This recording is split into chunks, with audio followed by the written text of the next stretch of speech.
Salut à tous, dans cette vidéo je vais vous présenter la séance dite Warrior.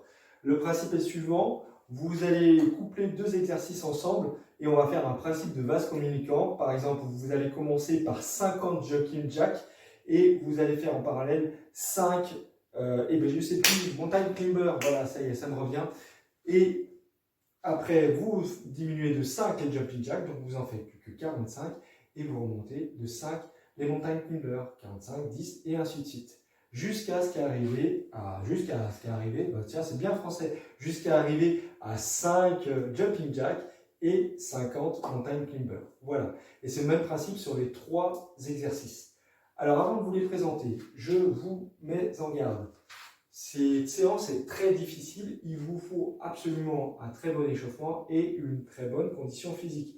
Si vous n'avez pas l'habitude de faire le sport, ça ne sert absolument pas à vous engager sur ce genre d'exercice. Vous allez souffrir et ça va être contre-productif et vous allez avoir beaucoup de mal à vous en remettre. Et voilà, et contre-productif, ça veut dire que ça vous fera plus de mal que de bien. Donc, bon échauffement articulaire, au moins 5 minutes, comme je vous l'ai marqué sur la feuille, c'est un minimum. Donc, mobilisation articulaire, vous pouvez faire des montées de genoux, talons-fesses, ce qu'on a l'habitude de faire en cours. Je vous présente les exercices. Premier exercice que vous connaissez bien, c'est le jumping jack. Jumping jack, ce qui est important, c'est de garder toujours ses bras fléchis. Ne tendez pas les bras comme ça n'a pas beaucoup d'intérêt. Là, je fais mes jumping jack.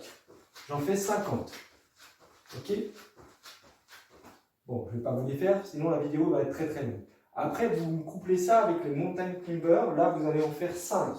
Regardez bien, pour se placer pour les montagnes climber, on va se mettre il va y avoir le meilleur mieux sur le français. On va se mettre dans la position de l'enfant, venir sur un 4 pattes et se relever sur les pieds, de façon à bien placer les épaules à l'aplomb des coudes. Là, un bon gainage et je vais monter mes genoux. 1, 2, 3, 4, 5. Attention, vous avez vu, si vous comptez, c'est un mouvement pour 2 mouvements de genoux. D'accord? 2 montées de genoux. Le droit et le gauche. Ça ne compte que pour un. Ok? Très bien. Une fois que vous avez fini et vous êtes arrivé à 5 jumping jack et 50 mountain climber, vous prenez au moins 5 minutes de pause. 5 minutes de pause en vous réhydratant. Et là, on va rentrer dans le très dur. Vous allez coupler des squats avec des dips. Les dips, je vous rappelle, c'est pour travailler les triceps brachiaux.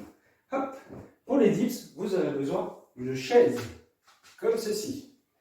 Le principe est le même que sur notre exercice, sauf qu'on va faire beaucoup moins de répétitions parce que ce sont des exercices à tendance plus travail musculaire que cardio. Le premier exercice, ce sont des squats. Vous allez faire 20 squats, allez, de mieux en mieux.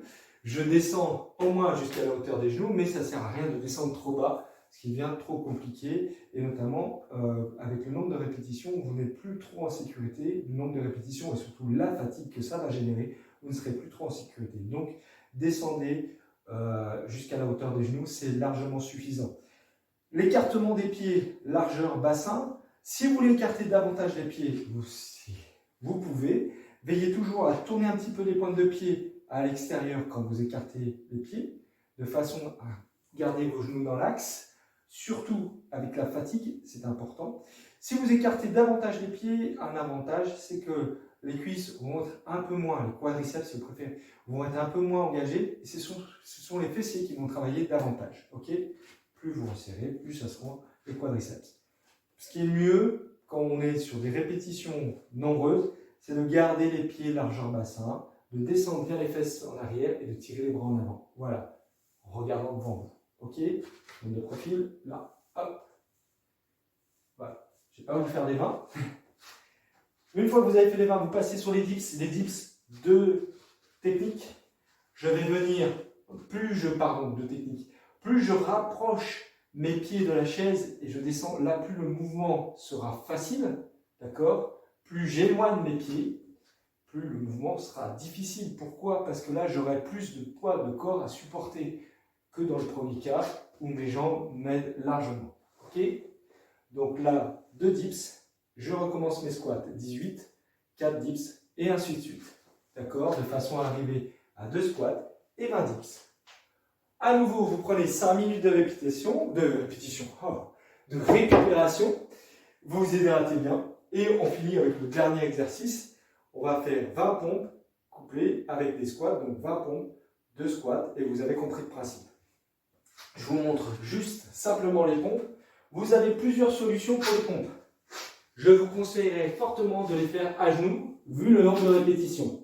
Les pieds sont relevés ici. Je suis bien gainé et je remonte tout droit. Là, ok?